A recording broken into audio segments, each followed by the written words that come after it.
నమస్కారం. మీ అందరికీ మా ఛానల్‌కి హృదయపూర్వక స్వాగతం.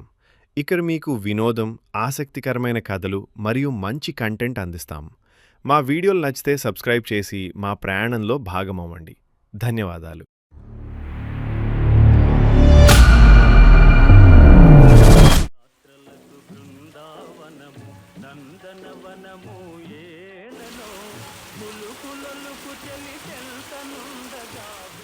మనం ఈరోజు ఒక ప్రేమికుడి కథను చూడబోతున్నాం.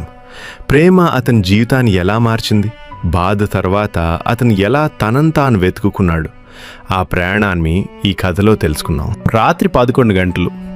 వర్షం పడిన తర్వాత రోడ్డుపై ఇంకా తడివాసనే ఉంది. ఫోన్ స్క్రీన్ మీద చివరి మెసేజ్ ఇంకా వెలుగుతూనే ఉంది. మనిద్దరం కలిసి ఉండలేం. ఆ ఒక్క మెసేజ్తో అర్జున్ ప్రపంచమే ఆగిపోయినట్టయింది. ప్రతిరోజు మాట్లాడిన అమ్మాయి, ప్రతి కల్లో కనిపించిన ముఖం ఇప్పుడు ఒక జ్ఞాపకం మాత్రమే. ఇంట్లో ఉండలేక తన బైక్ తీసుకుని ఎక్కడికో బయలుదేరాడు. గమ్యం లేదు, కానీ మనసుకి కొంచెం ప్రశాంతం కావాలి. మొదట అతను వెళ్ళింది ఒక నిశ్శబ్దమైన సరస్సు దగ్గరకు. చంద్రుడు నీళ్లలో ప్రతిబింబంలా కనిపిస్తున్నాడు. చల్లని గాలి ముఖాన్ని తాకుతోంది.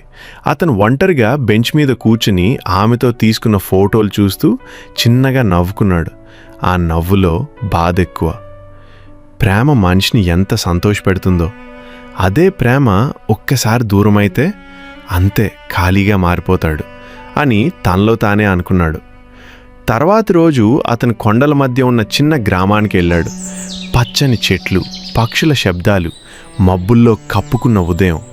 ఆ ప్రశాంతత అతని గాయపడిన మనసుని మెల్లగా నయం చేయడం ప్రారంభించింది. అక్కడ ఒక చిన్న టీ దుకాణం ఉండేది.